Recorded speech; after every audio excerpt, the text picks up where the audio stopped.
Oh, I bet they're cute as they can be too. Full-blooded. And they huge. Them puppies getting big already.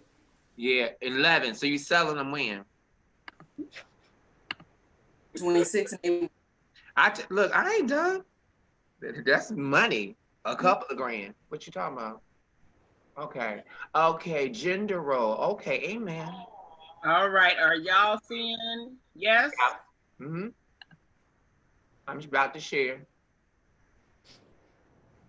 Boom. Watch party. Bam. Theme music.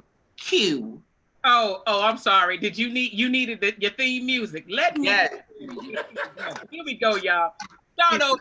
Do over. Here we go.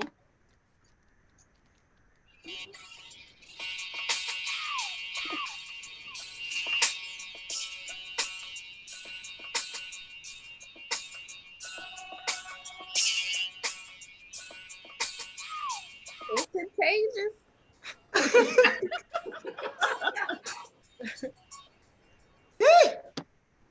Okay.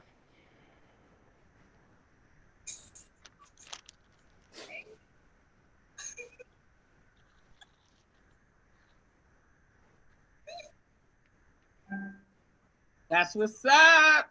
Hey, what's up, y'all? This is your girl Dizzy, and welcome to episode 25 of What You Got to Say. I've got my crazy co-host in the building. What's up, Miss Cool Candice?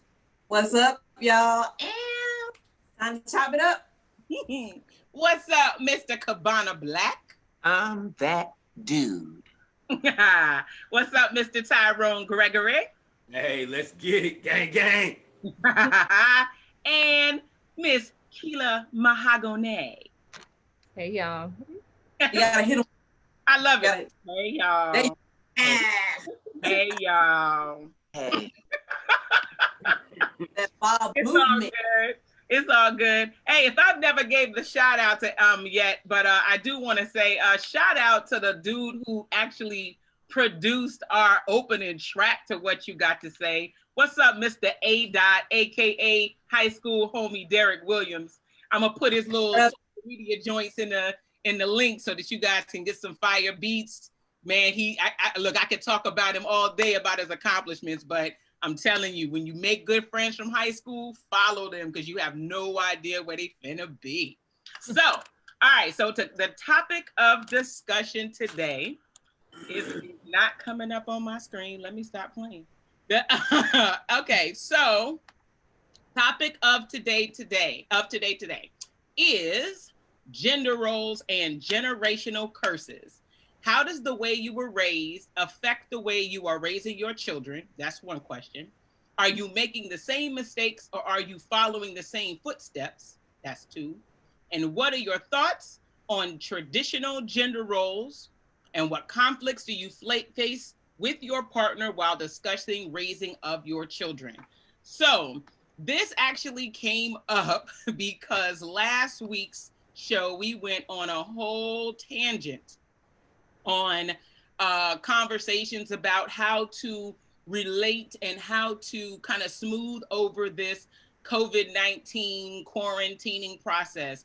And it was about building relationships with your children, building relationships with your significant other. And we got a lot of feedback from a lot of really males, a lot of feedback from males that didn't seem very comfortable making bonds with their children. Mm. At least that's the way I took it. At least they were not receptive to the ideas that were being placed in front of them on how to create better bonds with their children. That's what it was. And so that got into a whole conversation of, well, I'm not my child's friend and I don't play with kids and that. And we were like, hold on, wait a minute. Why? What? And so we started realizing that between the five of us, all of us were really raised differently. And even our listeners, they are raised very differently. So we decided to start talking about that this week to say, what is considered a generational curse, what's not, so on and so forth. So Anybody who wants to start, I'm game. Those that are listening or those that are watching, we do have eyes on the video feed. So if you have questions, comments, concerns, input, put it there because we will address it.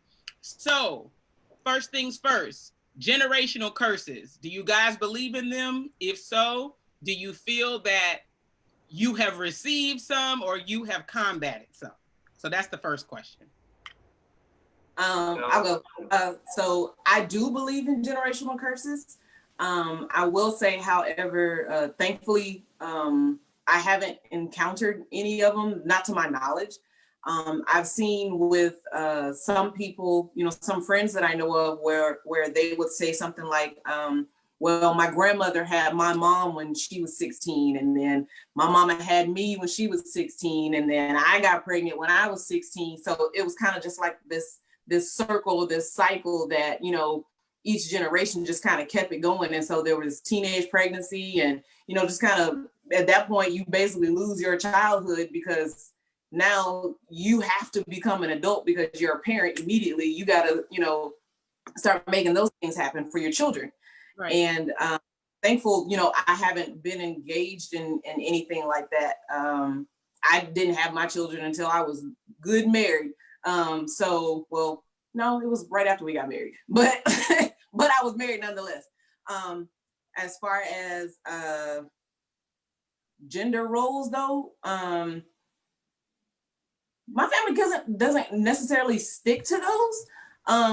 As far as just my husband and myself, I'm gonna tell you this, that's how we ended up getting married. Because the first time he fixed a steak and I was like, oh, this is great.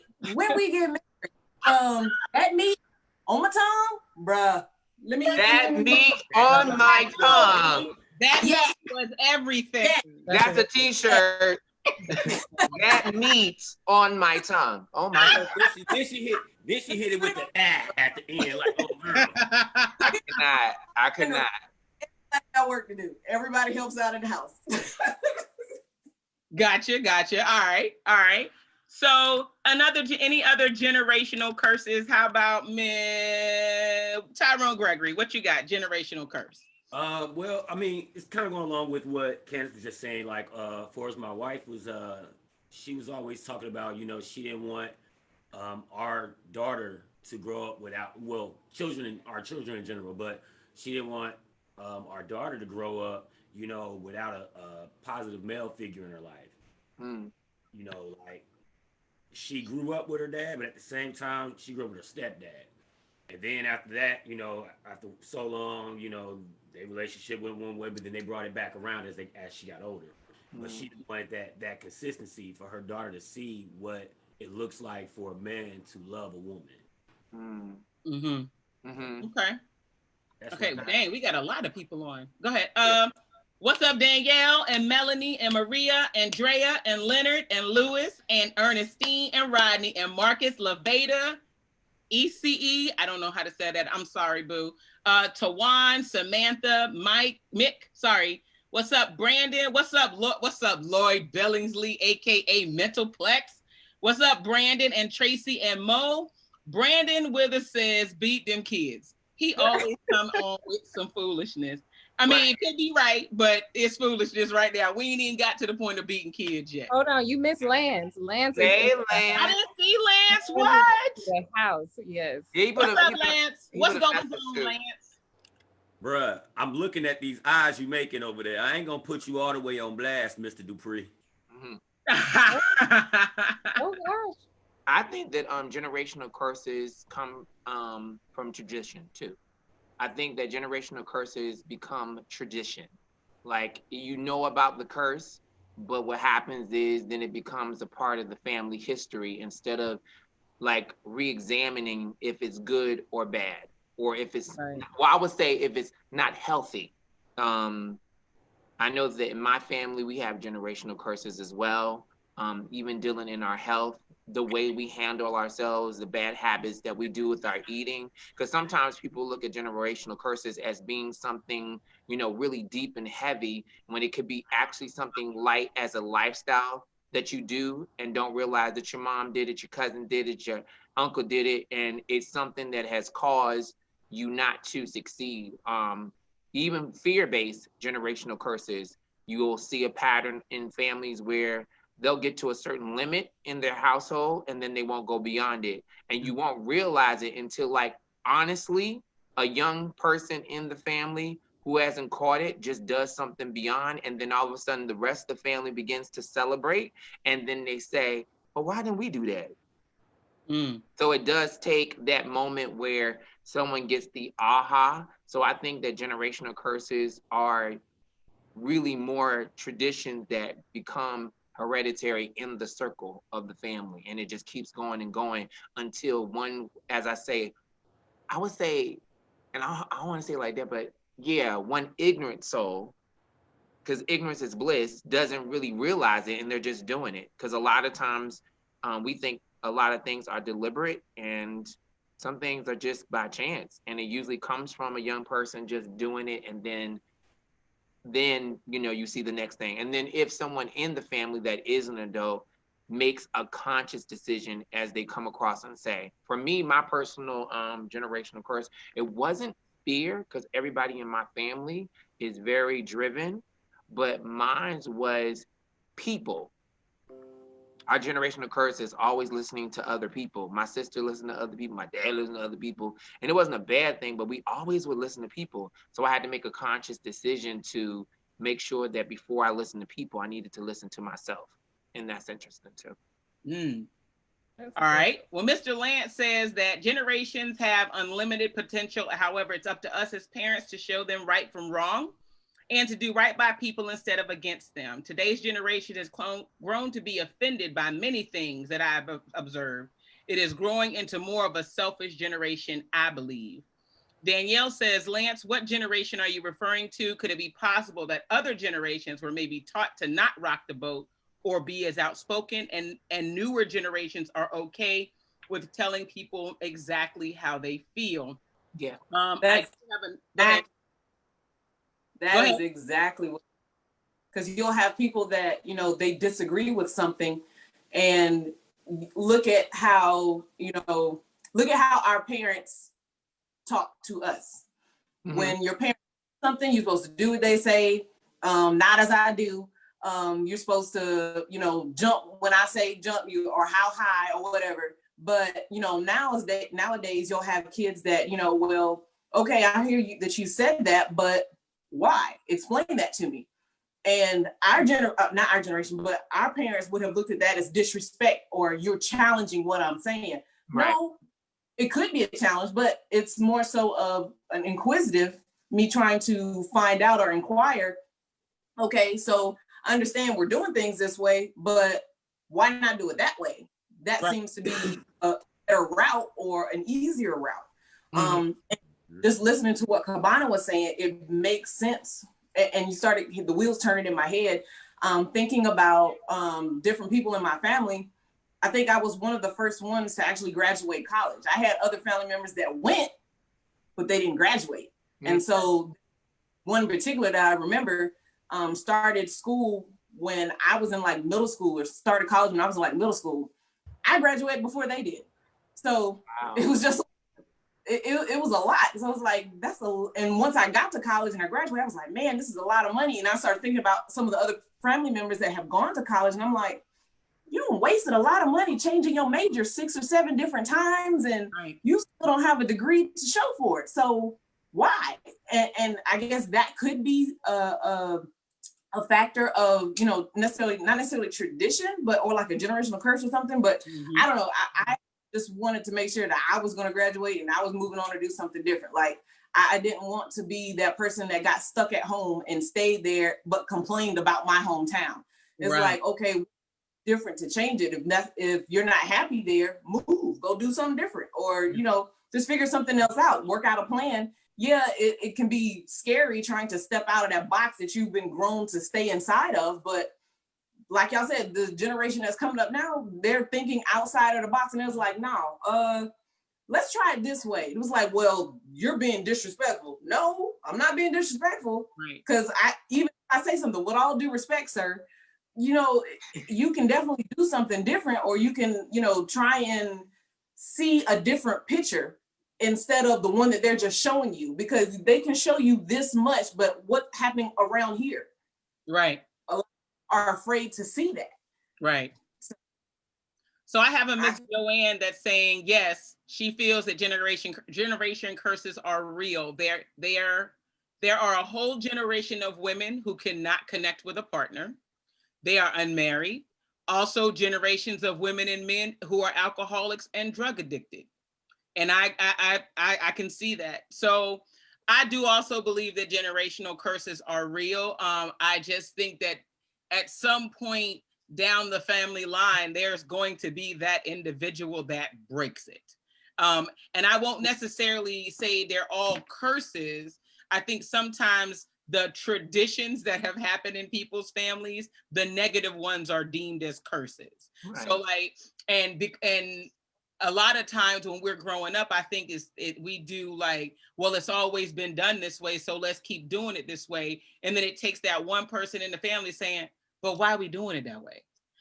And then when you have that person ask that question, you're right, people get offended. Well, you're being disrespectful. No, I just want to understand why I'm doing it this way. I had a teacher that actually was explaining to us, we were talking about generations and so on, and the teacher was talking about the different generations even that work in the workplace. And they were talking about how traditions are great, but at some point someone should question it to know the why, to know if we should continue to do this. So she was saying how every year for years and years and years, her grandma, great grandma, everybody used to make these 2 big roasts. And they used to always put them in these 2 like 9x12 pans. And they would make this like every Christmas, every New Year. It was like the traditional meat dish. And so every year, so grandma's teaching, great grandma's teaching grandma, and grandma's teaching mom, and mom is teaching the daughter. And just one day, the daughter was like, well, why do we always put the meat in 2 different pans? And the mom was just like, well, I don't know. And then the daughter was like, because it'll fit in this one. Both pieces of meat will fit in this pan. And it's less work, hard, not hard, Mom. Right. Exactly. And so it was, I mean, it may never be something that small, but something that small being questioned can change that tradition from now on. No, get that big old Dutch oven. We're going to put this meat in this Dutch oven, and we're going to cook it like this from now on. I don't believe that my family necessarily has a generational curse. I know that on my mother's side, all the women going back several generations always had their first set of children at 20 years old. First child was always at 20. I already knew when I was 16 years old and before, I wasn't going to have children at 20. Absolutely not.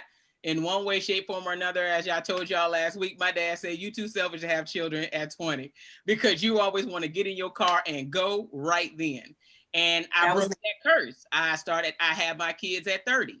I had my first child at 30. So that's definitely a change in the generation, the generation that tradition, I guess you could say, that has happened. I came from a military family. My great-grandfather, my grandfather, I got a lot of military in my family. And I've been raised by the do what I say and not as I do mentality for years. But my brother jokes me to this day that he was like, yo, you were on punishment from 5th grade till you was 23. Because I always wanted to ask why. Why is this the rule? You can't, my dad be like, you don't bring home C's, but why? And now I don't accept them either, but why? Why can't I? And so when my dad told me, because in this world, you've got to work twice as hard. Your A's are equivalent to the C's of other people. So you got to knock it out the box every time. This is the life you need to be accustomed to. Stop settling for mediocrity because you're not that. Okay. Right. But I got in trouble several times for asking, well, my brother's able to do this at this age. Why can't I? Because I said so. Okay. But you're telling me why? But why? You're telling me that it's okay to treat me differently because I'm a girl? Of course, your dad don't like that. go to your room, you're on punishment because I said so. You know what I mean? And I mean, you take it. I wasn't one of those crazy kids wilding out and, hitting their parents and then I'm going to my room. And so I'm trying to break that thought process. Not that I've never said because I said so, because I have. But with my son, I want him to be able to explain to me why he's frustrated or why he doesn't understand a rule. He needs to know the background so he knows not to do it. This is why. Yes, because I said so, but also because blah, blah, blah. And I think that a lot of people aren't receptive to that train of thought anymore. And you know what? One of the things I was thinking about is 2 words came to me. It was like the aha again, is that and I'm not a parent, but being a teacher all the years I've been, it kind of gave me a hint into what parenthood can feel like, because I've always was responsible for so many children. And the one thing that teachers naturally do that parents don't do naturally, which I know some parents are going to be like, that's not me. If it's not you, then you're good. But the majority of time what happens, because that's why kids go to school, is that teachers are there to guide and not rule. Guide and not rule. Right. And parents are ruling instead of guiding. You have to realize when you have a child and you bring them into the world, they're a human being just like you are. So your job is to guide them and not rule them. Because when you rule your children, that's what happens when you have because I told you so. And I'm starting to get even more of an aha just listening to Dizzy, that a lot of the things that men go through, young males go through, is just like she says, she wants her son to be able to express himself, but they're not going to be able to express themselves if they feel like they're being ruled in a kingdom by a king and not their dad or their mom. They need to understand that they're able to come to the throne of grace and say, hey, I know that you said I can't get C's, but why? And then they say, well, getting a C is actually below average. It doesn't allow you to excel and put you in a better place or position of power, in workplace, in, different places that you need to go. They'll look at the person with the B and A average before they look at you with the C average, because it's really below. So then it's for me, then the person can say, oh, I get it. So I'm starting to understand, like, me as a teacher, my job was to guide, not to rule the kids. I said that to myself a long time ago. Like my job is just to guide the children on a path that they can make good decisions. And even if they make bad decisions, at least I've given them the guidance that they get it. And I'm starting to realize, like, that might be the case with parents too, that they have to understand that, yes, you have to have a relationship with your kid. And it doesn't mean that you're friends, but if they can't come to you and talk to you, then you do run in the danger of them talking to someone else. Okay. So I have some comments in here. Mm-hmm. Let's see. Samantha says, my mom always told me as a kid, our generational curse was having kids at 15. I thought that was an odd thing to say.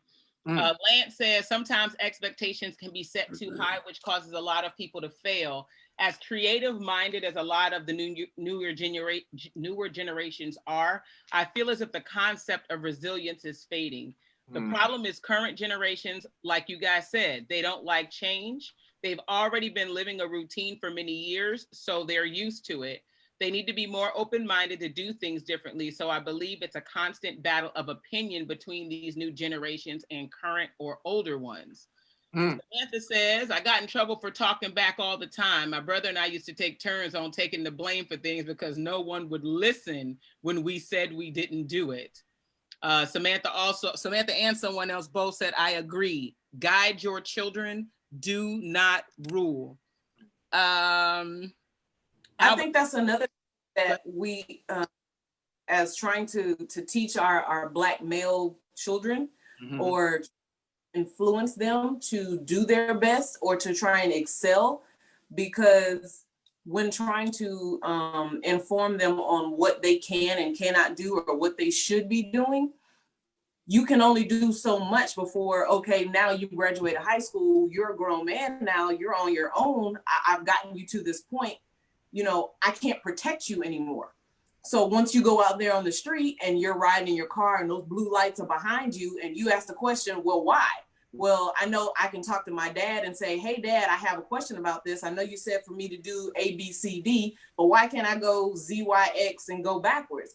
that makes no sense. So when they have that same inquisitive mindset and they're talking to that officer and the officer looks at them as if it's disrespectful for you to question me or for you to talk to me any type of way, now I'm on the hood of the car with my arms behind my back getting hemmed up because I asked a question. Mm-hmm. I think that's where Kela can come in too. It's like I'm just saying. I just thought about Kela in my head. I'm like, I'm about to say why? Because she mentioned the cops. No, because Kela has taught us one important rule. Kela's taught us you need to know your rights. Like you have to know your rights. If you're getting stopped by the cops, regardless if you're black or white, your kings and queens need to know your rights, and you need to know how to speak.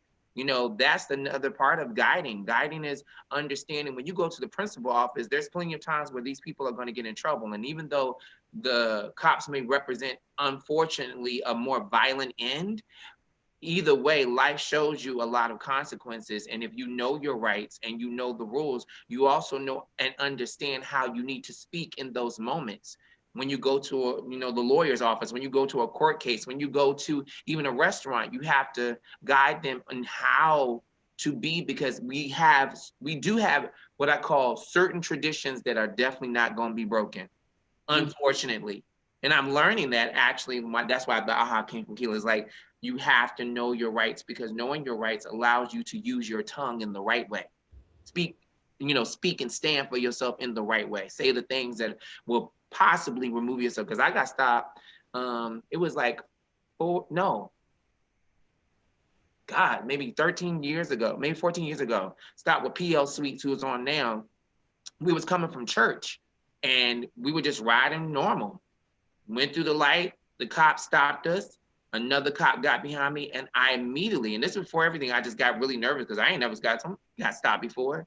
And do you not know that something just said, remain calm, say less, and observe the situation.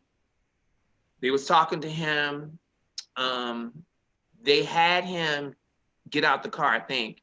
But do you know they had dogs? And the dogs came and just attacked the other side of the car that I was on. So it could have been seconds if I decided like to jump out or get frisky or say something, but just something said, remain calm. And I think that's just because my dad has always told me, before you open your mouth, look and observe your surroundings, because your surroundings will tell you how to speak. And when I was at the YMCA, they would say, always be globally aware. When you go outside, always be globally aware. And I used to tell the kids, be globally aware, because if you're globally aware, it always prepares you on how to react and what to say. So those are the things that, just came to mind when she said that. That's one thing that my husband actually repeated. Go ahead, Greg. Go ahead, Greg.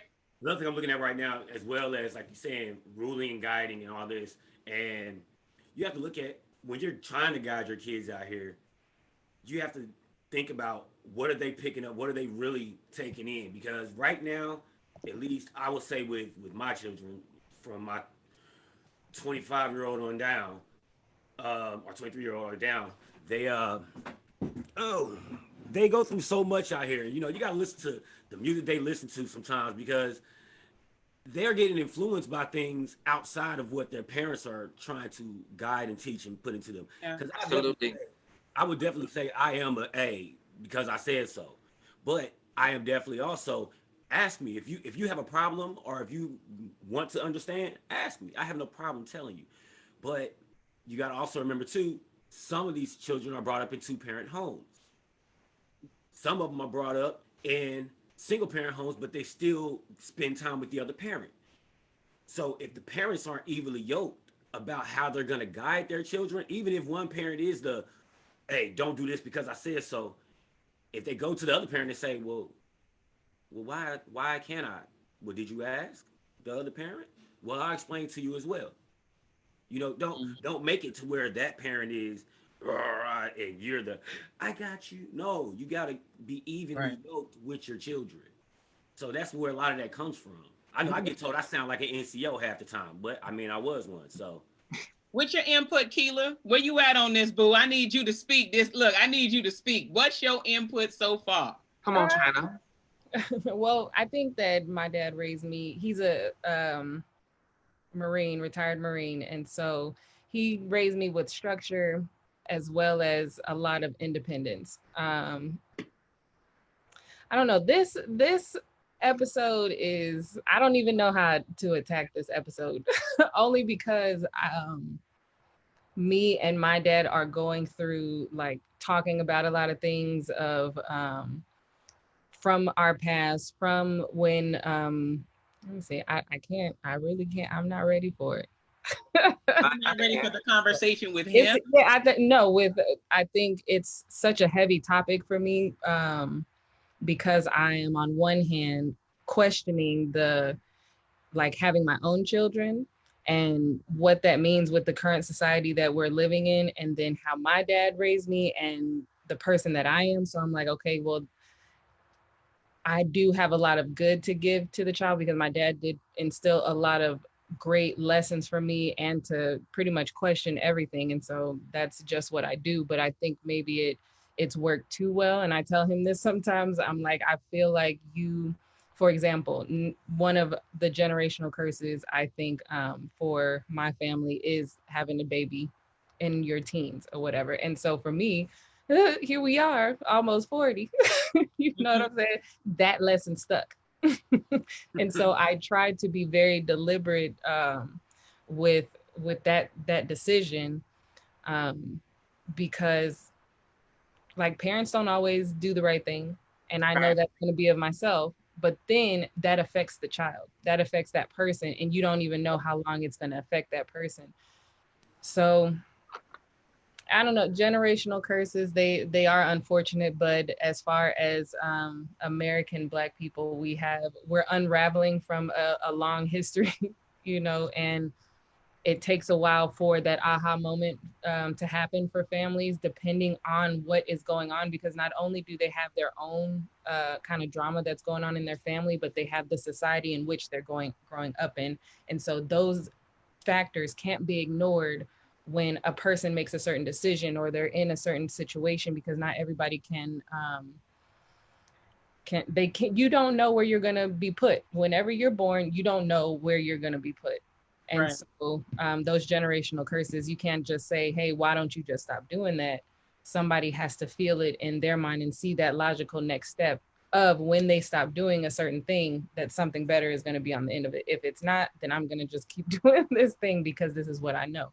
So I don't know. Okay. But I think it's a real touching subject for me. Yeah. So Albert Brunson says, some of us are giving our children everything that we did not have, thinking that this is a better avenue. However, the children start to feel entitled to receive without working for it. Danielle says, well, to Lance, on the contrary, I would like to think that newer generations are more accepting of change simply because, of what has occurred through their lifetime. I do think social media has created a need to feel happy and liked constantly, and when they don't receive that, they feel less valued. Hence the lack of resilience. People should not rely on others to evaluate their worth or make them feel good. That comes from within.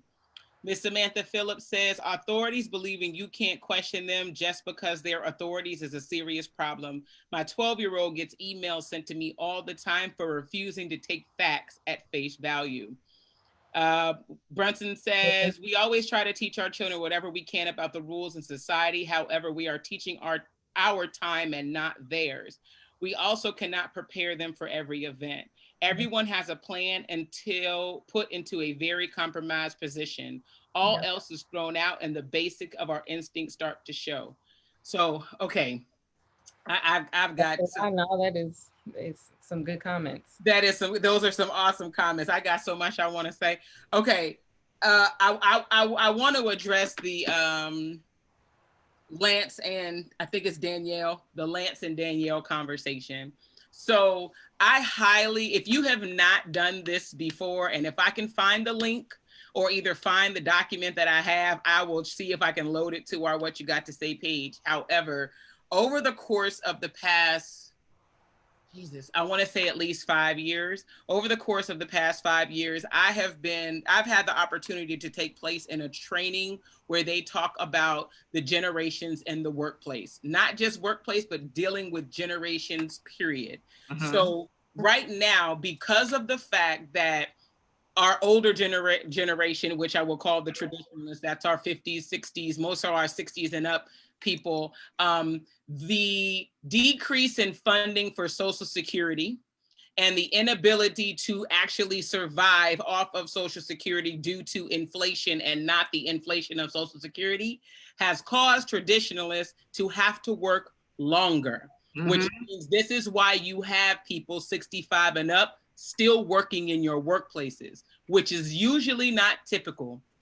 So there is a whole training that explains, and again, it is general, it's not specific, but it will give you several aha moments that will show you these traditionalists that are like 65 years old and over, why their work ethic is a particular way, why their personalities are a particular way, why they store food in country crock containers, why they wash foil, why they do these things as a result of the way they were raised. It then tells you about baby boomers. Think about the economic situation that they grew up in as to why their work ethic and personalities are a certain way. Then you jump to my generation, the Generation Xers. What we saw when we grew up, why we were latchkey kids, why we're a little more independent than some of the other generations, and things like that. And then even the Gen Y, and then this whole Gen Z that's now coming into the workforce. So all of these generations, from your grandma, your mama, your cousins, and you and your younger cousins are all working in the same place. They all have to be communicated with differently. They have to be reprimanded differently.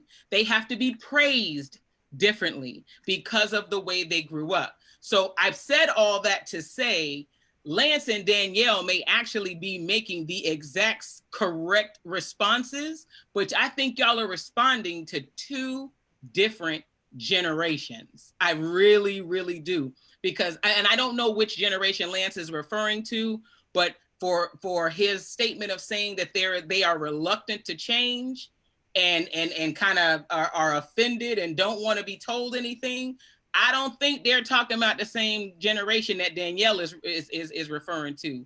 I think Danielle is referring to like the ones that need to seek all of this acceptance and love on social media. These are also, in a general sense, the same ones who were given trophies for participating and didn't actually have to win a trophy. You were given a trophy because you played. I think they're talking about the same generation. I do too. Yeah, I think they are, because those people are in their 20s right now, because those are the same people who back 10, 15 years ago that were getting those trophies. And I think Lance is right. You really can't tell them nothing. And the funny thing is, because they're in their 20s. You know what I mean? You can't tell a person in their 20s anything. It doesn't matter what generation it is. But I agree with that. Like Candice said, they are just more outspoken. You know what I'm saying? And so they're just, but you can't tell them anything. But they are also the ones that's standing on the front line hollering in the face of police. Because you can't tell them nothing. Because they don't know the difference. They don't know the difference. Paul Mooney said, you can't tell these kids, go ahead and get a goddamn dog out here on them. They're going to pull a pit bull out and eat your daggone German Shepherd up. Right. Look, I love it. I love it. You know what I'm saying? It's a gift and a curse, because that's what you get. And you get those younger people who are on the front lines tearing some stuff up in the name of justice. And not just in the name of justice. What I see is I feel that generation also is weighing the consequences and are planning 2 to 3 moves ahead. Like if me, and I'm gonna use Samantha because I know Samantha is out there every weekend in the face of Detroit Police Department. Samantha and her and that age range are like, all right, so we're gonna go out here and we're gonna yell Black Lives Matter in the face of these cops. You know they're gonna have pepper spray. Y'all bringing the milk? All right, got it. Let's go ahead and put this GoFundMe on Facebook right now so that we have money to bail ourselves out of jail. I mean, they just have a whole plan. And but they've learned, because they learned from previous generations. They've learned, and now it's like, and they're sharing it. now we see the background. You know what I mean? I think this is probably who they are effective. But don't get it twisted, because some of them, I hate to say it, but some of them out there just so they can go get a little something if the opportunity presents itself. What do you mean a little something? Them looting and rioting for no damn reason. I hate when they break So it. looters gonna loot. But Right. Gonna loot. That's not all of them. I'm not saying that's all of them. Yeah, but I mean, they got boosters. A booster is that those are the people who are looting. Boosters. Yes. They are They go back operating to selling at the already barbershop. throughout. You know what I mean? It doesn't matter if people are protesting or not. They are already operating and they're already stealing. When they see this, they take full advantage. So those are just looters gonna loot.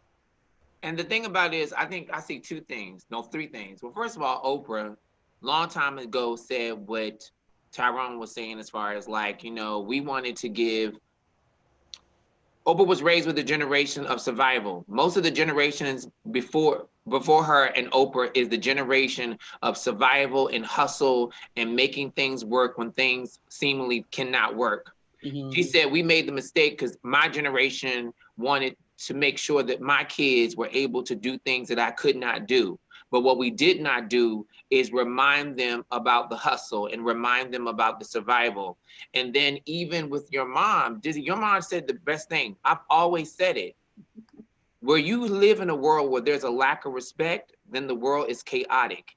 Right. We are in the midst of a moment for this young generation and older generation. Before social media, then everything would have been different.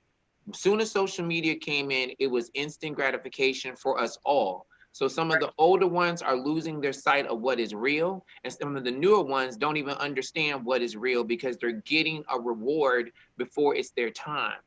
You can't get something that you have never earned and think that you are going to be balanced and have a good mindset of what it's about. You're going to think, well, this is what I'm supposed to get. Even someone like, let's say Cardi B, who has all this kind of stuff, and she's definitely, working out there, but a lot of stuff she's getting is, it would take years for that. And I'm not saying you shouldn't be, but when you work for something, it does build character and value inside of you.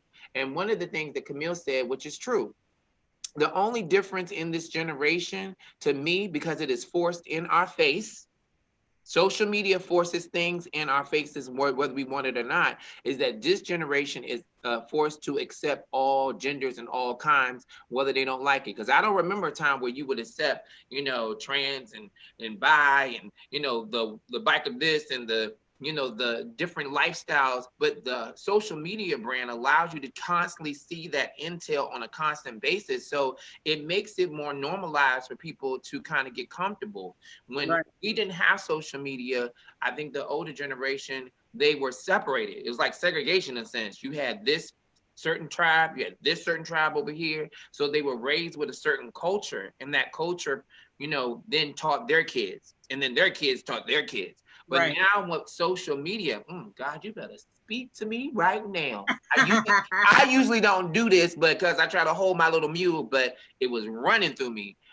Social media is the new daddy and mama. And that is the problem, because social media is starting to raise us all, not just the young, but it's raising the old, because we're starting to blur the lines and we're not trying to find good lines. I don't care what nobody says. Like, I'm looking at the Zoom meeting.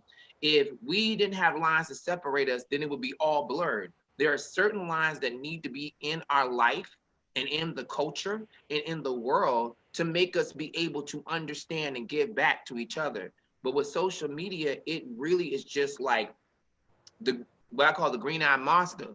It's just constantly shoving stuff down your throat so much that eventually people that even have a standard start to not even have a standard anymore. They kind of be like, shoot, I'm tired. It's too much to watch. It's too much to see. So what you start to get is either strong generational people that were older, like I think our age, all of us on this platform, we are the good of we're not too old and we're not too young. Right. We understand the 80s, 70s, 90s. You know what I'm saying? we sing fashion music change. We understand, the lyrics that are quote for adults and not, we're that. And we are the ones that are kind of being forced to be able to speak to this new generation, because the one thing I think the generation is missing, my word, balance. You know what I'm saying? There's no such thing as, somebody's perfect, but you can present balance. And I'm really like, from this conversation, is so good to me because I'm starting to get more of an aha for myself, not as a parent, because I don't have a child, but just as a person. Because I remember back in the day, which is unsafe now, which is another thing. My mom had 3 neighbors that was like, how my son doing? What did he do today? Well, he went down the street and he was playing with that little boy that you told him not to play with. But, I told him to leave. Then I go up the street. She said, yeah, he took that money that you told him to go ahead and not spend in church. And he used it and spent it in church and downstairs for the candy thing. Then I get home, the belt sitting out. She was like, you already know what it is. I was like, no. Accountability. Your own punishment with me, Cabana. We were right. So it's just I think accountability, respect, and balance is the one thing that's missing, because a lot of us, even us being on social media, we just do this once a week. But imagine the people that get on social media every single day. Right. And now we're forced because of the pandemic. So I think we're in the midst of a good thing of America being rebuilt and rebranded. And because it's being rebuilt and rebranded, it's about to demolish a lot of what was. And all these people in the White House and the government, they are not pleased because they're raised on what was already built. And they know that it is crumbling and something else is going to happen. And they're trying to get control of it. And that is really what a generational curse is. And I wanted to let everybody know, just let y'all know. A generational curse really is when something is on repeat and does not stop. A tradition is something that is on repeat and can be broken. And so now the tradition of government and White House and all this stuff that's gone on for all these years, the curse is about to be broken because this new generation is looking at it as a bad tradition and they don't know how to fix it. But like Dizzy said, they're just like, we gonna do this. Right. And we supposed to get up and support them, but also guide them because sometimes they be a little reckless. True. So Miss Sorry about that. It's okay. Miss Camille says, yes, they're accepting of all lifestyles, which older generations are not. I understand the participation trophy troop, but they weren't giving themselves trophies. The people who raised them demanded that. You are absolutely right, Camille. Right. When I post that, you will see why that generation was the generation that started requesting that. Long story short, the generation that started requesting that was the late part of the baby boomers, and the late part of the baby boomers were also living through the uptick of self-improvement, self-esteem, improvement time, how to do this better, how to do that better, how to be greater, and all of that. So they read all those books on how to be great and fantastic and awesome at everything. And then they realized Johnny is not awesome at everything. And so then they got upset. Johnny's not awesome at this, and he's so sad that he can't play baseball. You should give him something for trying. And I'm gonna go off on my little tangent. To me, that's the same little Johnnies that can't take that F in school and went back and shot his teacher because he didn't know how to talk about it and he didn't know how to swallow failure. Right. You are allowed to fail. So there we go. There goes that resiliency check that Lance was talking about. I can't get you to be resilient if you don't know how to fail. You got to fail first. All the time. All the time. You got to. You don't have nothing to get up from. How you get a trophy? Sorry, I'm sorry. No, that feel like I'm in church. Yes. Sam says there hasn't been any looting in Detroit for what it's worth. That said, I love Samantha. That said, I'm not one to tell people who've been saying stop killing us for 400 years on how to react to an oppression that I don't face, if that makes sense. I'm going to say it again. Samantha, I hear you, boo. I do too. Samantha again said, I am not one to tell people who have been saying stop killing us for 400 years how to react to an oppression that I don't face. Come on here. Samantha, we need you on this show. We need her. And we need Lance. Yes, and her and Lance. We need them on this show. And Cabana preach. She said Cabana preach. And Albert. Come on, Albert. And Albert. Albert is coming.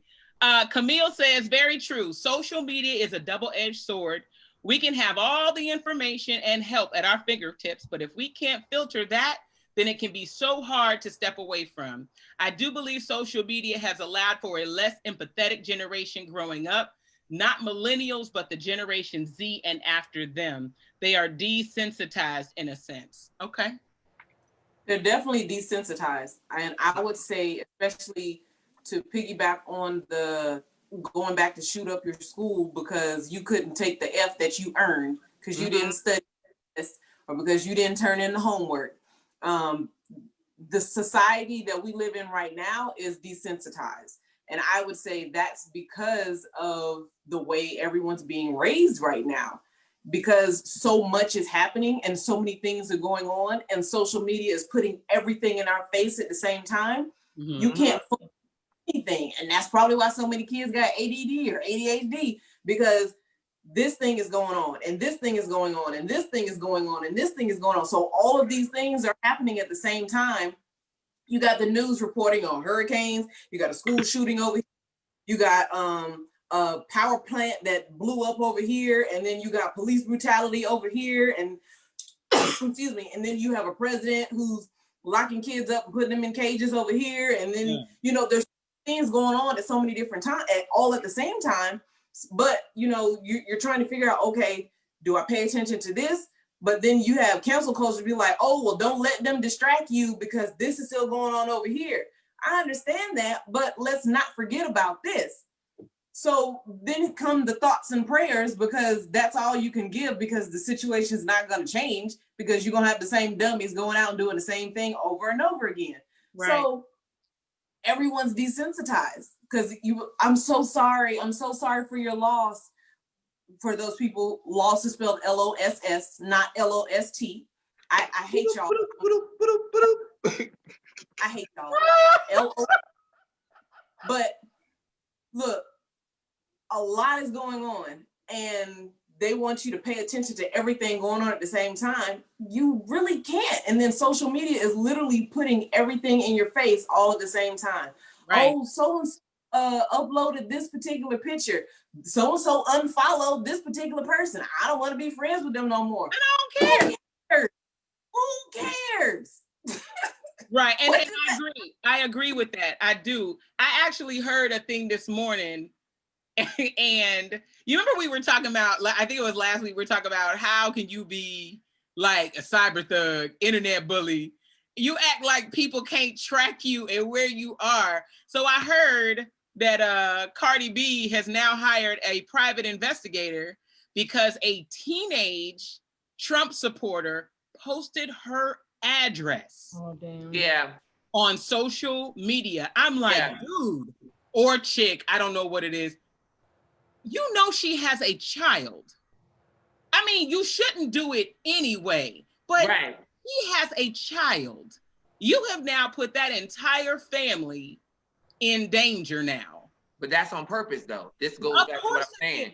I mean, they're doing that because, once again, Cardi to me is she's part of the generation, but she's fighting for justice and she's fighting against that curse that's in the White House. They wouldn't bug her if she wasn't speaking political. They wouldn't bug her if she wasn't talking to the president. They're bugging her because she's being what they're afraid of, the rebuilding and the rebranding of America. And anytime the generation starts to do that, then you start to see.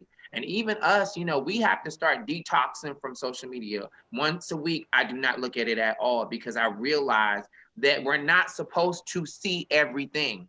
We're supposed to watch the things that are really good for our souls and the things that we need to know that are aware that might hurt our souls. So from the political front, everyone should be more paying attention on the political end because that really is the main focus. When the election year came, everybody should have known, like, that's just really the focus. Yes, you have school, you have this, but that is something that affects us all. And now we are starting to see you know, the power. I remember she went on to address that lady, which I don't give her a name. I got to figure out what to call her, but I don't want to disrespect her because she still is a sister, but I don't give her any light and any weight because it's just really sad to see a Black sister come against another sister and Black people and be convinced in her mind that she is speaking truth and she is not. But this goes back to our kids, teaching them these curses of understanding what is good, what is healthy, and what is not healthy. And when I look at her, for her to do the things that she has done, it always makes me like, but I, you know, like I said, I've learned that, you know, you have everything that's lawful is not expedient to say, but we are fighting against a very deadly machine. And like I said, and I'm saying it again, because I'm gonna start to like research that topic about the new mother and father being social media and how we can actually change that narrative, because we are the ones that are human, that are supposed to be raising our children. Even when you go to Walmart and all these places, it's self. I mean, I remember the first day I saw self-checkout and I was like, I'm not doing it. And Dizzy knows I refuse to get a CD player. Automation is coming. Like that was my, the Jetsons is here. You know, I'm like, for real, I used to love watching the Jetsons, but I never thought in a million years, to be honest, the Jetsons would happen. Even when I watched Fifth Element, I was like, nah, we ain't gonna be driving in the air. Nah. But now I'm like, whoa, it might be. Coming. It's coming. They're going to Mars. What you be like? They are going to Mars. They are going to Mars. They're booking it. You want to say, Kela? I know you want to say something. Now they are setting up their colonies. It's happening. I'm gonna tell you now. If I had enough money, I want to take a trip to Mars. I want to see. You're not coming back though. I want to see. But you're not coming back. Who you? That's my bucket list. Who you gonna tell? I want to see it one time. Look, even if they allow, look, wouldn't that be dope? Live, what you got to say from Mars? I'll go. Do not be a part of the colonization of space. I don't want to be colonized. I just want to see the red planet and come. That's what's happening. The colonization of space is happening right now. You don't sleep on it. Did they not just like it when it happened to 5G? They just introduced yesterday 5G all over, saying like 5G is the only way for you to really be legitimately wealthy and healthy in your computer digital life. But we already know these interruptions that we're receiving, I feel, are not by accident, they're on purpose. But we're not gonna get in conspiracy theory, that's a whole nother thing. I love conspiracy. I love that. I'm trying to stay on task. I got you. So before we switch to gender role, before we switch to the gender role question, I do want to ask, so this is a yes or no. Do you feel that these things are my mom said Red Sonja, yes. My mom said I cannot become Red Sonja. I got the comic book. Huh? Y'all Google Red Sonja. I got the comic book. It's off the whole Mars comment. I mean, you got red hair. Why not, Mama? You got red hair? Look, I know, right? Okay, so yay or nay, do you feel these are? Yeah. Okay, Red Sonja. But I'm not wearing that outfit. You're going to have to give me some fatigues or something. Toning. Yep. All right. So that means you have to make me like a really long red one, Kela, before I get on okay. A long hair by mahogany wig. I got you. I need a long hair by mahogany red Sonja wig. This could be called Red Sonja, can't it? Mm-hmm. No. Right. All right. So generational curse, alcoholism. Yes or no? Yes. For some people, yes. Yeah. Okay. Drug addiction. Yes. Yeah. You don't think it's a generational curse? Oh, yes, it is one. Yeah. I thought you mean like in. I didn't say is it your generation. God dang. No, I take drugs all by myself. I started this. Oh my God. No, we talk about ourselves personally. I'm not doing that. No, I'm just saying, do you think it is in general? Oh, yes. I think it all right. It's drug addiction in general, not specific to any of us five. Is drug addiction a generational curse? To me, yes. Yes. Okay. Do you believe that early pregnancy is a generational curse? Yes. Yes. Do you believe that mental health is a generational curse? I think it's hereditary. Okay. I think it's not a curse. I just think that certain families, there are things in them, especially me being a worker with children that are ADHD and different things that they have, disorders that they have, and you look at their history as far as certain parents, you can kind of look down and find maybe one or two that may have had it. So I don't see it as a curse because I don't want to ever curse somebody like that. I would just think it's hereditary and it's something that people have to work with and deal with. Okay. Would we call PTSD instead? Go ahead. Yeah. I think that's probably more of a generational curse than like mental illness. Yeah. Because that's more personal, but PTSD definitely has been passed down through Yeah. Okay. Yeah. in our Okay. book. Mhm. What do you think, Candice? You look like you're pondering right now. Yeah, I was trying to think about it to decipher between the two, because I definitely think that it can be passed down generationally, but I can't necessarily say it's a generational curse. Just like with diabetes or Yeah. high blood pressure, high and stuff like that. It's definitely something that That's genetic. I haven't done the research to know whether it's genetic or not, but I definitely have seen where one person in their family has had some type of mental breakdown, or maybe had schizophrenia or something, and then their kid had some type of variation of it, or parts of it or whatnot. So I would definitely say maybe it's hereditary, or at least is passed down some kind of way. Okay.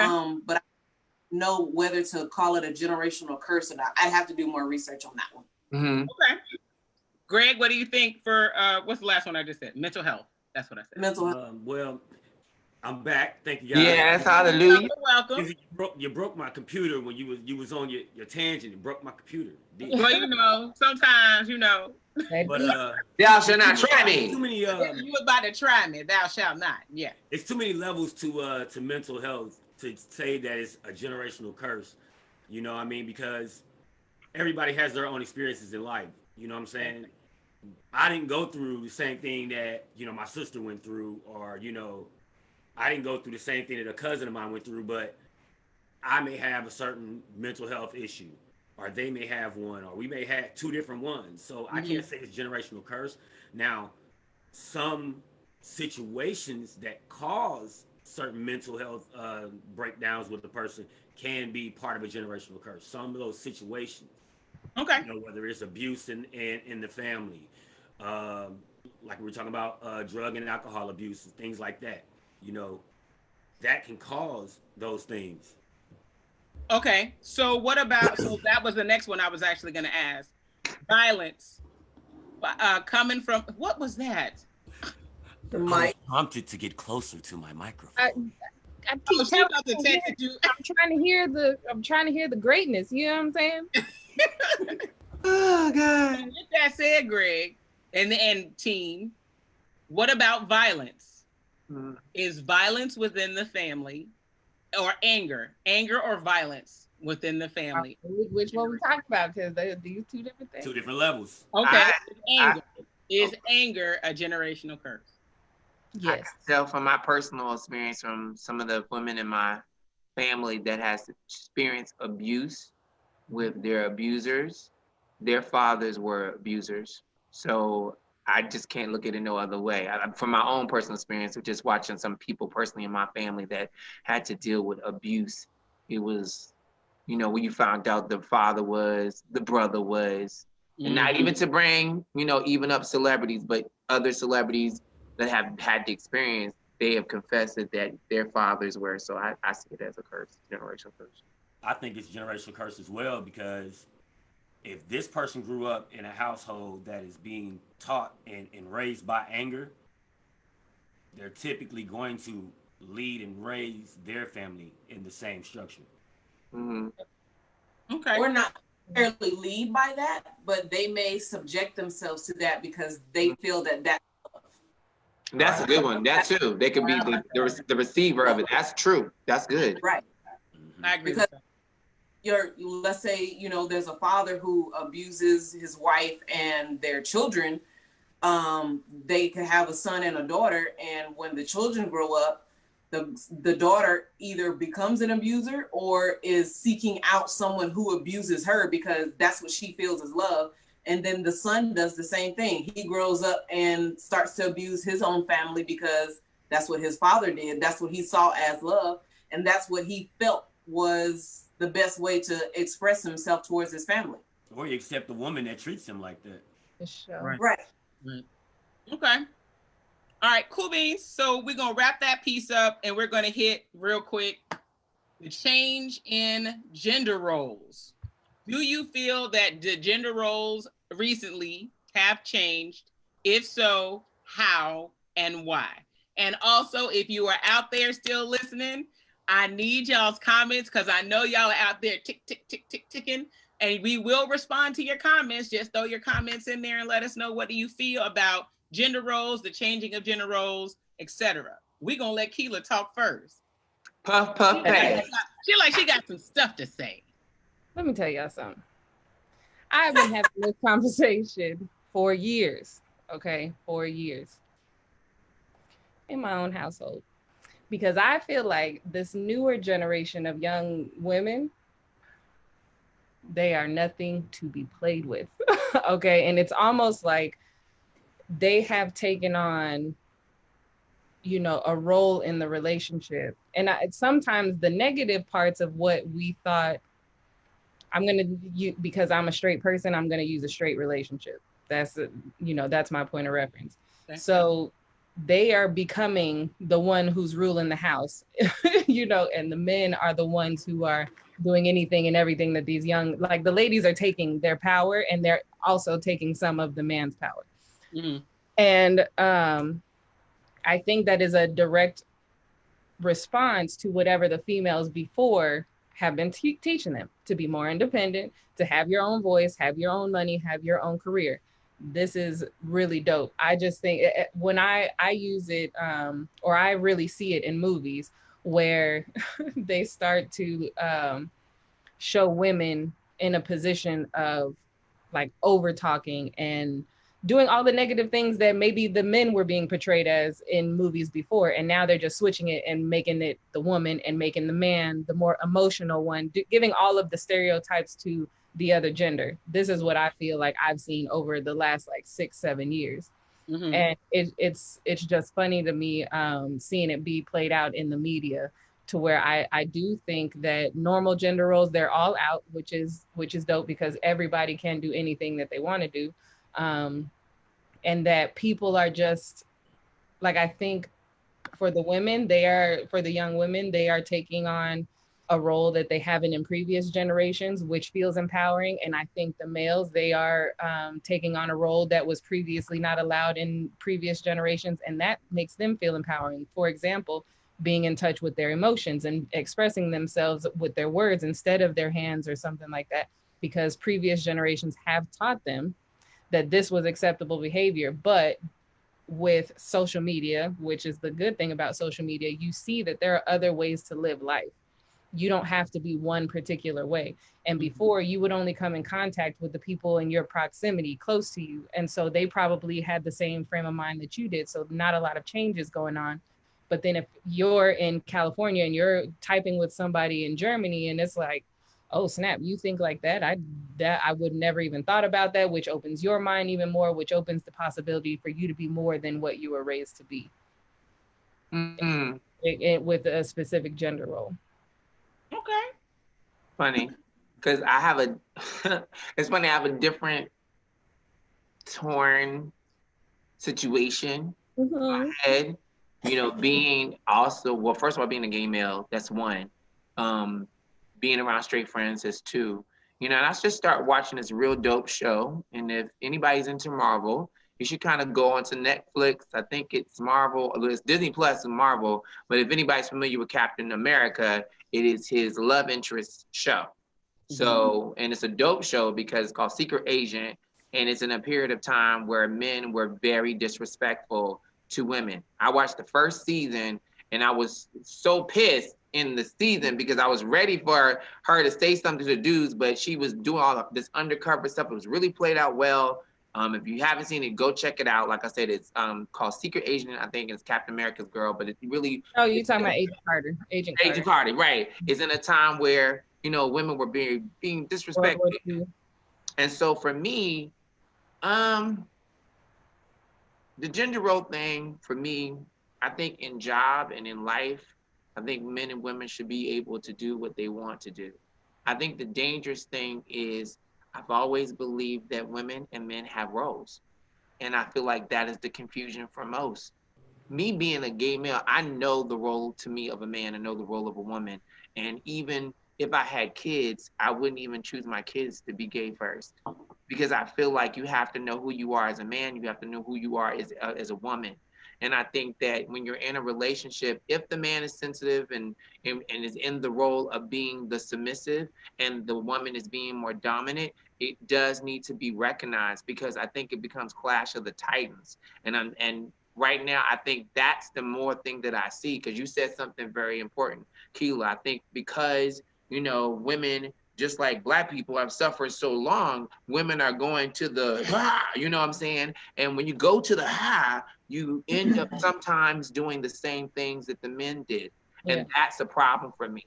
And, sometimes I have a problem with Me Too movement because I feel like there is that missing factor that you cannot take power from anybody, men or women. You shouldn't take that power. Maybe you are assuming the lead in the relationship as far as the dominant. Yeah. But you still got to allow that man to be a man and that woman to be a woman. And I think that's the biggest concern that I have when I look at gender roles is like sometimes, once again, we get so caught up in a positioning that we're not in the relationship. And I said, when I see those certain people's relationship, I can tell when the woman is like basically just dragging the man and not being with the man, and the man is dragging the woman, like they're being so dominant that they're making the role of being submissive not look beautiful. And the role of submission is beautiful. And I think that was the problem with the Me Too movement and the women, not saying the problem, but women were having is that you're trying to make our soft side seem weak, and it's not, because the submissive side is the one that actually gets things done. Because it watches, it takes care, it takes heed to what's the void in people's lives. And that's why, I have such a big respect for women, because I know women are always the ones that are building bridges. And men, we know they might be like, oh, I'm building a bridge. You're not going where I'm going. I'm talking about. Stop that. No, you're not. No, you're not building nothing. I'm talking about if you look back, if a man looks back and takes a moment and look at his wife, as Tyrone has gracefully always done. That's why I love Tyrone Greggory's relationship, because as he's gracefully done, he recognizes the power and the strength of his woman as she recognized the power and strength of her man. And that submission and that dominance, instead of it becoming I'm dominant, I'm submissive, it's like a seesaw. Yeah. It's like some moments it goes up, some moments it goes down. And I think that's what people need to realize in relationship, whether it's friendship, whether it's business, it's always been this. It's just that we were forcing women to have to fight for a moment to be this. Yes. Because you didn't want to go here. Yeah. You can't always be on top. Sometimes you got to be on bottom. Sure. And that's my main, I think, concern with gender role, but not in career. Everybody should do whatever they want to do. Yeah. We have a lot of comments from the fans. Okay, so Miss Samantha says, I find most, not all, gender roles inherently transphobic, homophobic, and or sexist. I'm not here to be picking up after a grown-ass man. Come on. He does not help me with cleaning. It is his house too. He does not help me with these kids because they're his kids too. I get hot about gender roles. Albert Brunson says gender roles have changed due to the pulling of the Black fathers from the household. I'm gonna get on that, Albert. Time has also changed to create a more acceptable behavior from both roles. Lance says, Samantha, I agree with your point. However, I have noticed that both genders do the exact same thing. Samantha agrees. Hey, what's up, Ray Jones? Nice for you checking in today. My mother comes in and says, as a woman, I love the gender role reversals. Females are capable of doing anything they want as well as men, but women, in doing so, walk in respect to yourself. Do not dismiss your integrity in the process. Albert then says, when the roles reverse, the woman has a hard time finding a mate due to the man still being a man. Hold up, Kela, I'm gonna let you get it. Finding a submissive male is difficult due to him not wanting to look weak. And Albert Brunson said, yes, Mr. Cabana, sir, seesaw the relationship. Okay, do you have something to say, Kela? Did you have something to say? Didn't you have something to say first? I will, but I'm waiting. Look, because I know Candice got something to say. Greg got something. I'm letting y'all talk because once y'all wrap it up. Y'all do it. No, go ahead, Candice. What you want to say, boo? Yep. Okay. So it's a lot. Men don't necessarily have to, gender roles do exist. However, there has been a gender role reversal in some cases. I will say that, how do you put it? As far as men is concerned, I can't remember who was making the comment, but you said men aren't babysitting their kids. This is ma'am. These are his too. When I go to work, my husband's not babysitting our kids. These are his kids too. And men can get their nails done or go get pedicures and massages. That's not feminine. Don't nobody want to be laying in the bed with nobody who feet cutting them up. Go get them things fixed. I'm just saying. That's not feminine just because you want to get a pedicure. You want your feet to grip the tree so they can gather. Look, I don't up my sheets. I'm just saying. Can cars. I know how to change the oil in my car if I can't get to a gas station or an automotive shop or something. If I'm on the side of the road and I can't get someone to come and help me, I can get the jack out the trunk of my car and change the tire. I shouldn't have to rely on someone else to do that. And because I know how to do that, that doesn't make me more masculine. That just makes me smart and resilient. Yeah, true. Skills. The dominance in a person who has an alpha type personality does make it hard if it's a female to try and find a mate, because a lot of men are alphas or portray themselves to be alphas even when they're not. And result that makes Omega. It makes some females, feel a certain type of way towards them. So if you got two alpha personality people, they're gonna bust heads the majority of the time, like two bucking Broncos. So it has to be a balance, like this cabana and your seesaw, because you're not always going to be up. Sometimes your spouse or your mate will be able to do more than you in some instances. So the relationship might not always be 50-50. It may be 90-10 on some instances. It may be 60-40. It might be 50-50 depending on what the scenario is or what the situation is. Right. But it's a scale, it's a balancing scale. So, you're always giving towards each other and to try and make your lives where you want it to take your lives where you want it to go, and make it an even playing field for your children or your dogs or whatever y'all have going on in your household. Being submissive is not a form of weakness. I don't know who told people that, but that's not the case. Right. Being submissive is definitely another form of respect. For women who are submissive to their mate, you're showing them respect and allowing them to take the lead for you, and you following them and doing everything to support them. The head can't do nothing. It takes a hell of a lot of trust, because the head can't do nothing without the neck. I'm just saying. The head can't do nothing without the neck. So if I'm going to be your neck, I'm going to be your support system. It's so that you can lead all of us. Right. You got a lot of different limbs that are going on. You got a lot of different parts of the family that are going to be able to be successful and be progressive. That's what you want your children to be. You want them to grow up and be progressive members of society. So it takes level-minded people or equal-minded people that are able to speak life into that situation and to push your children to be great. But if y'all fussing and fighting and busting heads and fighting and acting a donkey, what are you showing your children? Right. So next thing is what was it? So the independence for women. So that goes back to I don't know exactly what year this was.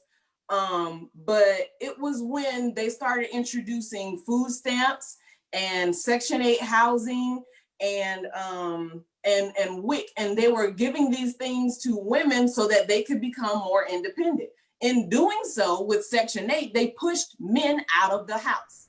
So in order for you to qualify for Section 8 back in the day, a man couldn't be living in the house, because if you had two incomes, you had the male and you had the female, what you need government assistance for. So if the government was going to come in and they were going to help you, be like, hey, we'll help you be an independent woman. We'll help you be this strong Black queen that you want to be, but you're going to take money from us. And to doing so, you got to kick him out the house. That's right. So you're pushing the Black male away from his family in doing so. So in order to create this strong Black female, or not necessarily Black, but this strong female who's independent and do everything on her own and don't need no man because I can do for mine, I got this, yada, yada, yada, which is fine, cool. If you can do it, by all means, I applaud you. Handle your business, sis. But in that same instance, don't disrespect this man who is still a part of your family because y'all got kids together, whether you like him or not. You can't unfuck this man. I'm just saying, you already got kids. Yeah, you can't. Well, go going back. Well, yes, you can. Shotgun married and said two things today. At a minimum, 18 years, y'all got it. I'm just saying. So, look, just a caveat off of what Candice said. I have said this to y'all before. If you have not read Behold the Pale Horse by William Cooper, there is an entire chapter called Silent Weapons in a Quiet War. It is all about why the welfare system was created, what the intent was, and I'm telling you, Candice is preaching truth. It already laid it out, word for word in this book. Go ahead. I'm sorry. You fine, because that's essentially what it is. So in trying to create this independent female, you're pushing males away from them. So you're trying to make females become this alpha personality and this alpha mindset, which is fine, but understand, don't be disrespectful to a man who's trying to work with you and to help build a future for the both of you. Right. If you're a Bible reader and you are Christian or whatever religion you decide to favor or love, females are supposed to be the helpmate to their male. So if you're supposed to be the helpmate, you're supposed to help them, not downgrade, not degrade, not emasculate the man that you have in your life. So where do we get to a point where, oh, well, I'm only going to do this because I'm the female, or I'm only going to do this because I'm the male? No, both of us live in this house. We both wash dishes. We both going to get out here and cut this grass. We both going to get these weeds out the flower bed. Both not going to do that. We both going to get this. Look, you got the fans out here talking about, oh shit, Candice be spitting, clapping it. Look, they over here, look, they said Candice be spitting. That's another shirt. Candice be that shirt. Spitting. What you got, Greg? What you got to say? I mean, I should have went before Kansas. No. Oh, here you go. Here you go. Just speak, bro. So, no, Really? I can only speak for myself. I can only speak for myself right now when it comes to this. My mom just said, wow, somebody released the Candice. That's funny. The beast came out. Shaka Mare was ready today. Yeah, she was ready today. All right, go ahead, Greg. What's up? What you got? All right. So, like I was saying, speaking for myself and my family life, our gender roles, if you want to call it that, have changed. Once I retired, I was home more instead of my wife being home more. Now she works more and I'm in the house. So a lot of things that they would call the wife's job or the woman's job, hey, that's on me. Like, well, cooking was always me because I can throw down, but I'm the one get the kids up for school. Now with this virtual school, I'm a tutor slash teacher now. This is crazy. Don't like it. But like a lot of these things I have to do, like I have to deal with my daughter talking about, Daddy, is my period coming today or is it gonna be coming soon? Like, and I'm like, I didn't want to talk about you got that. a whole problem. Yeah, I'm like, I didn't really want to talk about this, but at the same time, I have to be sensitive to my daughters. You know what I'm saying? Have to be understanding in that nature. Mm-hmm. You know, and that's why going back to what you said, being submissive, being sensitive. That's not part of the gender roles. It's like just being human. Period. Point blank. Right. So a lot of people are mistaken being human and having human emotion and human nature. They're mistaking these for gender roles. Gender roles to me were created back with that baby boom generation. You know what I'm saying? That traditionalist generation where I want my wife in the kitchen barefoot and pregnant type. You know what I'm saying? And I'm gonna work and I'm going out to the steel mines and doing all this. That was then. It's too much now. Too much opportunity out here in the world right now for people to get wrapped up in gender roles and things like that. Okay. Wrap me up in a gender role, though. Say again. I said, wrap me up in a gender role. Listen. Listen. Yeah, let's hear Q. What did Albert say? Let me find this comment. When the roles reverse, the woman has a hard time finding a mate due to the man still being a man. Finding a submissive male is difficult due to him not wanting to look weak. Albert, how many submissive men have you been looking for? How do you know this? How do you know? Because I'm gonna just say it like this, when a dominant finds a submissive, it is a beautiful thing because they're cohesive. It's the yin and the yang. That is a very balanced relationship, especially when one understands, and I'm not speaking male or female, I'm saying as a whole, dominant and submissive. Yeah. Alpha and omega, not beta. We're not talking about beta because beta men, they can kick rocks. Okay. Come on, beta. Alphas and omegas, you know what I mean? They go together. And so finding a submissive anyone is also about standing in your truth and asking for what you need and finding a partner who has that and not trying to find somebody who is in direct contradiction of you. But I am a person who, with as much independence as I have, I don't want to wash a dish. If I'm cooking, you wash it. I don't want to take out the trash. I don't want to do none of that stuff. I don't want to do the lawn. Okay. But if I did, I would want all the freedom to do it. But no. But see, that's synergy. That's that balance of you being feminine and masculine. And so that's the trick of the trade. And that's what I think Albert's talking about. Because the thing about it, especially with Black men, there are a lot of Black men that are like a Will Smith. Because Will Smith, to me, is all man and will knock us out. But he's so sensitive to his children's needs. He's vulnerable. He shows those tears and those emotions. But that is not a regular thing. That is a rarity visually. It's a lot of sensitive men out here, but especially in America, it is made for us to look a certain way, because if that's not the case, I can speak personally. I could be a straight male and be just the same character that I am, and I get the same kickback and responses of disrespect because I'm not, you can kiss my... Now, I'm not going to do that. I'm not going to turn it on, because there are certain women that like that energy. Don't get me wrong. I know that energy because it's sexual and it's sensual. But when it's talking about the character of a man, I don't have to, turn it up and be, I don't need to do all that, because that's not who I am. But a lot of men will not be gentlemen.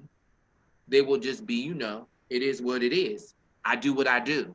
And that's not fair, but that is how things turn out. And I think what's happening now, if gender roles start to work really together, it is about what Kela said, allowing someone to authentically be yourself. And I think this gets back to what we were saying about with generational curses. I think it just stems from people not being free, because freedom is not free. You have to fight for it. Happiness is not free. It's a choice. And I think we don't choose to be happy. We don't choose to fight for our freedom because we're still afraid to be ourselves. And when you have people that are afraid to be themselves, they can't teach nobody else to be themselves. And that's why we got reckless people and reckless kids and all this other stuff, because we got reckless parents. Right. Reckless parents that were reckless individuals that did not have the time that we have. That's why I don't think it's wise to have kids when you're young if you're not ready, because you're still trying to figure this out. And then instead of you figuring it out on your own, you begin to figure it out as a parent. So then you have those parents that end up being just like their kids, and you can't tell the difference. So a lot of times I think submission is very important, but I think being submissive to yourself, like really recognizing what are you? And I do encourage men that are submissive men, meaning like you like to be catered, you like affection, you like holding hands, doing that. I saw something the other day. I follow this speaker. Her name fails me, but she just got engaged. But her story is amazing. She said, no matter what, do not allow your standard to go lower than who you are. No matter what, do not allow your standard to go lower than who you are. So if who you are is affectionate, don't be like what Kela said, with someone that is not affectionate, because right from the gate, it's already over. Yeah. You got to recognize who you are and not what you want. Because if you want just to be in a relationship, or you just want to have a family and kids, we all can lay on our backs, or we can stand, or we can bend. We can do all of that to create those things. But if you're looking for something that's long lasting, then that takes time. And that's another thing. I think our generation is just really impatient, very impatient. We live with the microwave generation. They want it instantly. Instantly. So, yeah. So. Oh, Lord, I don't know what happened, because I kept looking at Disney videos. I was like, I don't know what was saying. So when she was reading. Laughing. So I was laughing. I was waiting my turn, but then I was laughing because Lance is a whole fool, came in the comments, I don't cook, I don't clean, and then Kela jump in, but let me show you how I got this ready. I don't know. See, we can't do this. You and Lance, we can't do you and Lance. We got to. Look, they got this social media thing going on, her and Lance. So Albert Brunson came back and says, well, by my professional opinion, the roles in our relationships are created by the role players. At first, they may not know their roles and they may need to be taught, meaning to compromise to the roles. So I got you. So. And I was just kidding when I was going off on you like that. Lies. So she was. I meant what I said. But I'm right. Him to come back. She clapped. She mean it. She clapped. She was like, listen, I was serious. What are you looking for? A submissive. Sorry for yelling. Okay. I'm sorry for yelling. Okay, so I'm aware that I'm an alpha female. I have always been this way. I have learned different traits from both of my parents. And so my dad was the one who taught me to hold on. Albert Brunson told you, no worries, you'll be taught your role. Wait. That's the Kela. I had to stop. Wait. You'll be taught your look. Turn your head. Turn your face, because your energy. Turn your face.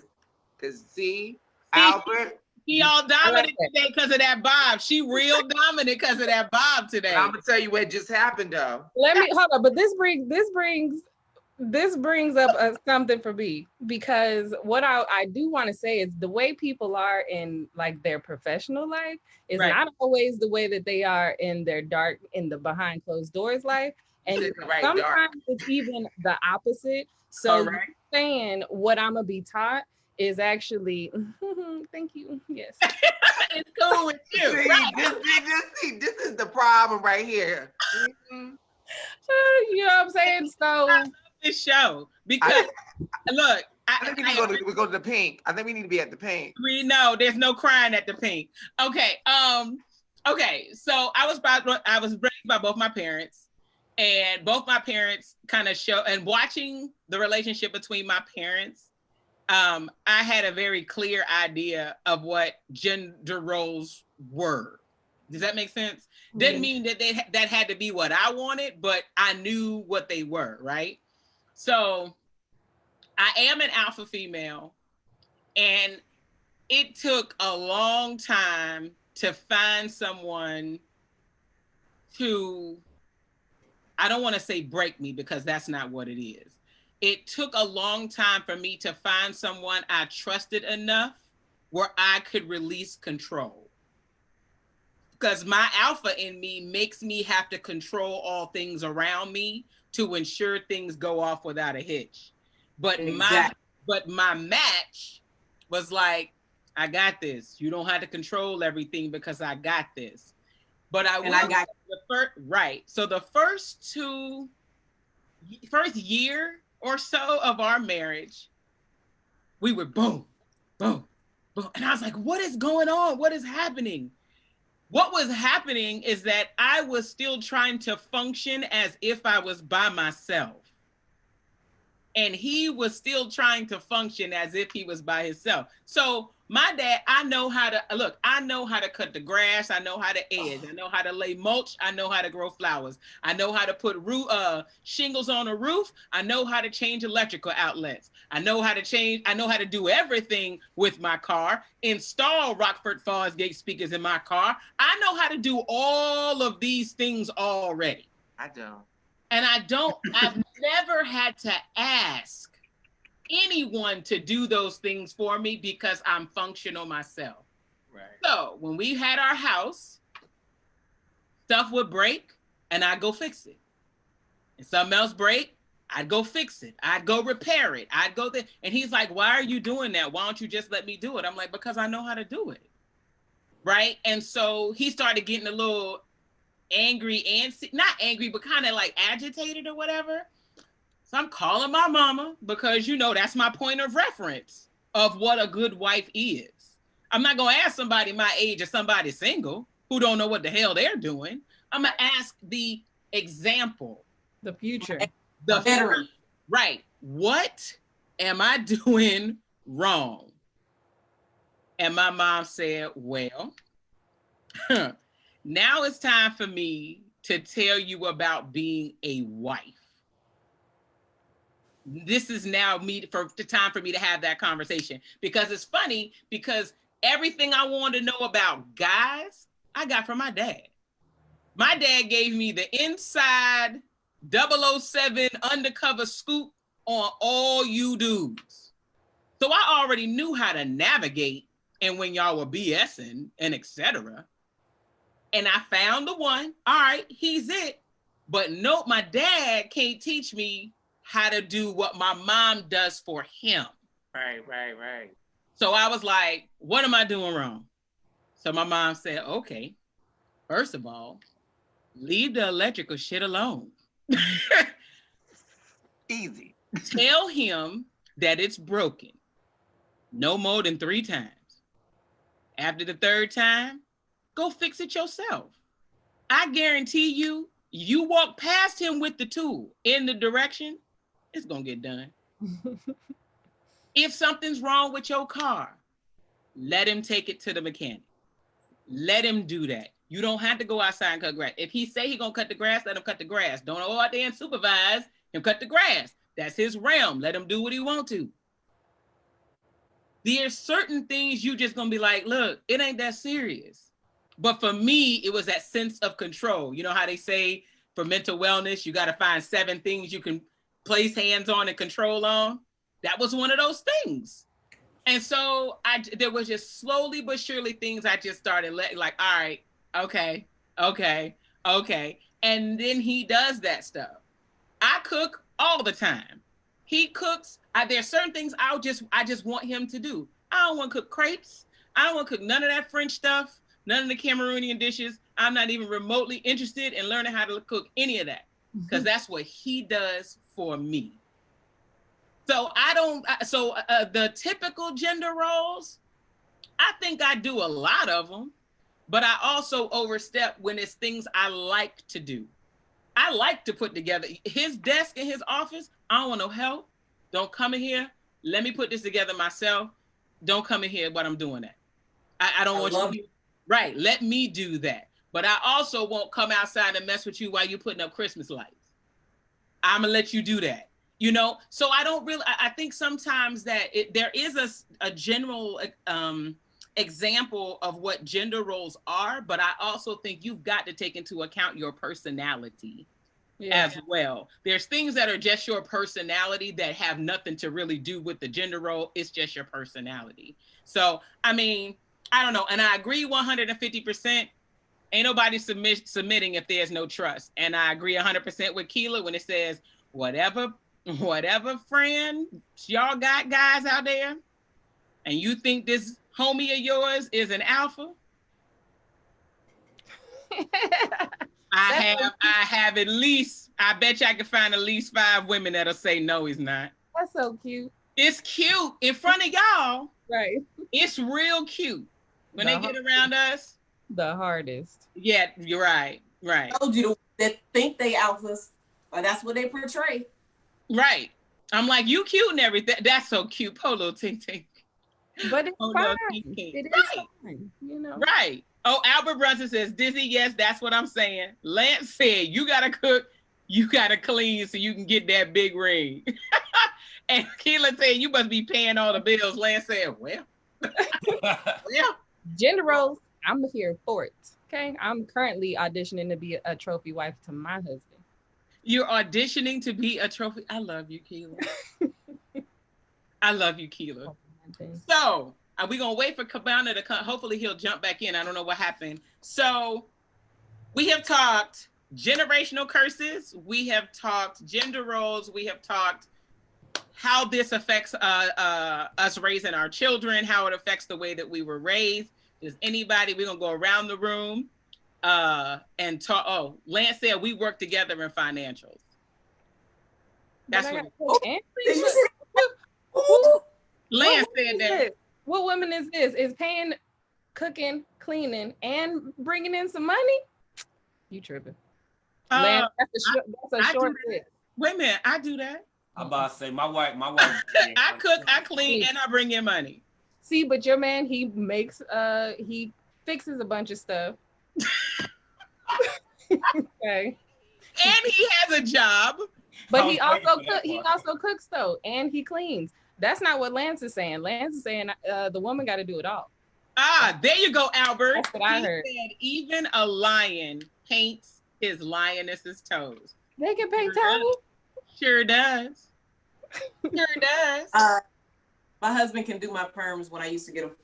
Boom. See? You see what I'm saying? They doing some heavy lifting too. See? But Lance is talking about something else, and he got to pay all the bills if that's what he's talking about. He said we all work together to try and balance things. Look, Lance trying to clean it up. Yes, exactly. Now, no, bro. Right. All right, so we're gonna do round the room, Mr. Greggory, Tyrone Greggory. What you got to say? I say it like this: at the end of the day, whoever you with has to be compatible to you. Period. Point blank. If you're strong and confident, and that person's strong and confident, y'all still got to bend to each other's will. Period. Point blank. Mm-hmm. Help is help. If you want to be the one out there working, be out there working and let them stay home. Cool. But don't get mad when they get a side hustle and they make their own money and want to spend it their way. Oh no, we upset about that. But go ahead. You can't be. You know what I'm saying? But I mean, if Cabana was here, he would say it. You got to balance out your relationships, even with your children. You got to balance those things out. You know, I love to talk to my kids. Sometimes my kids don't want to talk to me. They rather talk to mom. You know, that's fine and dandy all day long. As long as you're getting that guidance and that structure, that's all that matters. So with that being said, hey, just love, man, and work together, people. That Miss Candice. This was a lot. This was fun though. Yes. All I can say is for you guys to find that person that you're able to balance with, that person that speaks to your soul, that the two of you can be each other's yin and yang.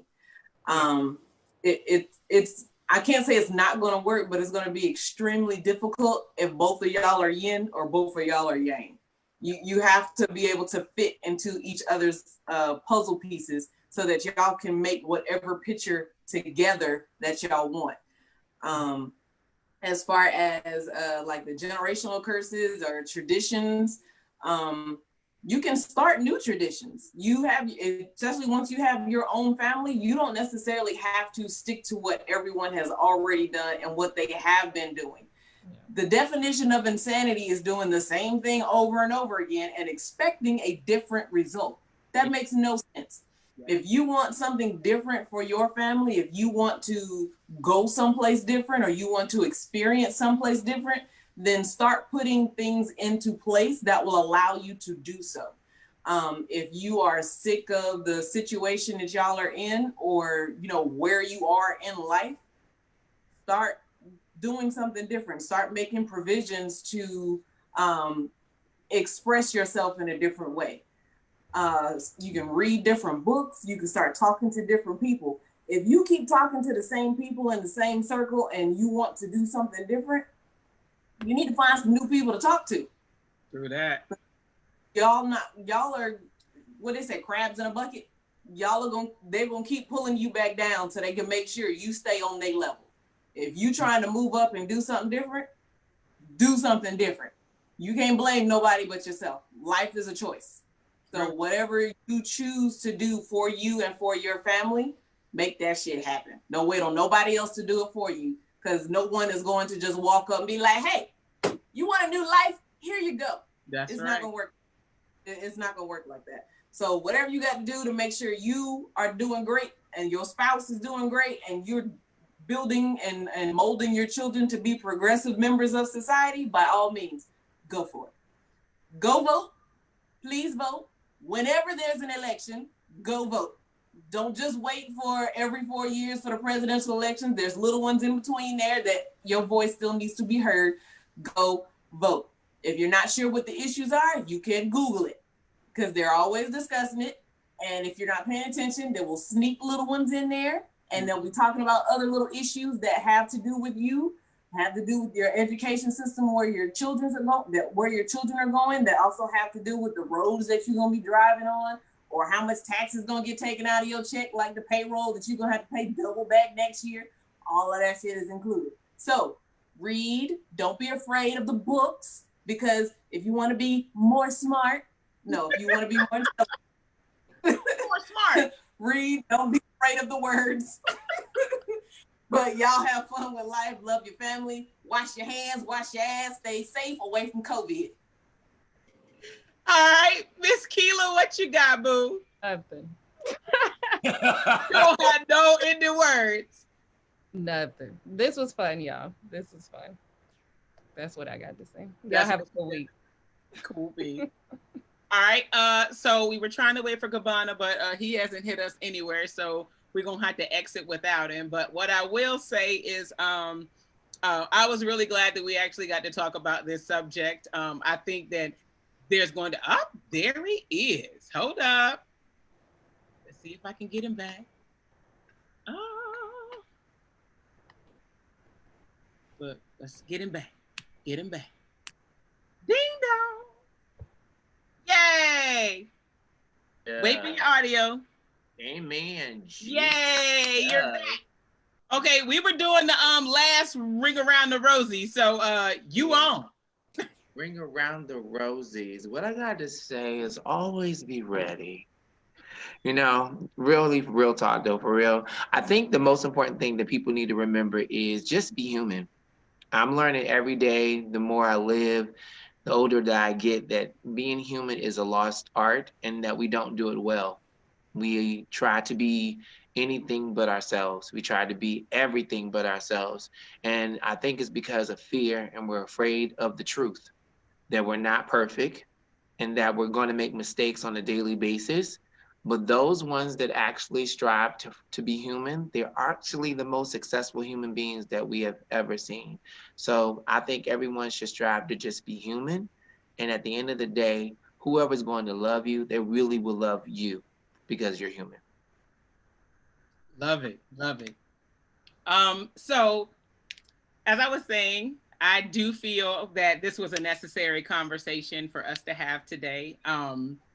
I still think there are other pieces of this dynamic that we can dive deeper into. I just have to figure out how to compartmentalize the things that we're discussing, so that we can hit on certain topics deeper. Because what I do feel that our ultimate goal for this show is to inspire conversation, whether and that the conversation doesn't stop here at Sunday, on Sundays. Hopefully it is started within your home, within your friend, amongst your friends, and so on and so forth.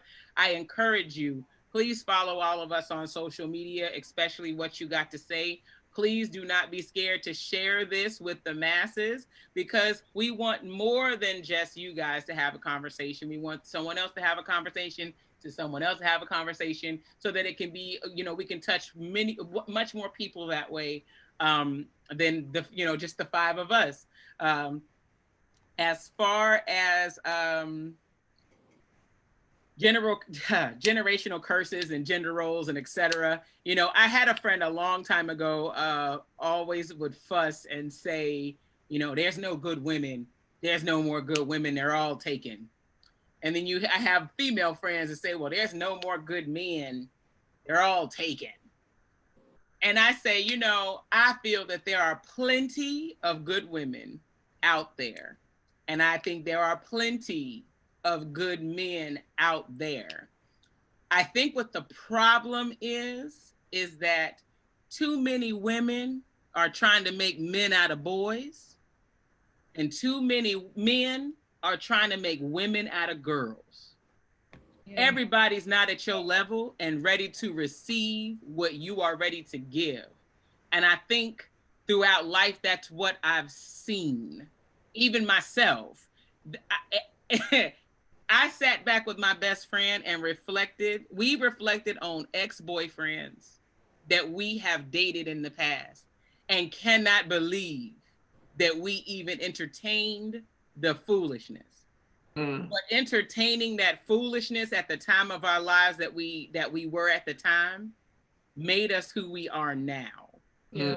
So we even learned from the failures, and they were some failures, Jesus. But it made us who we are now.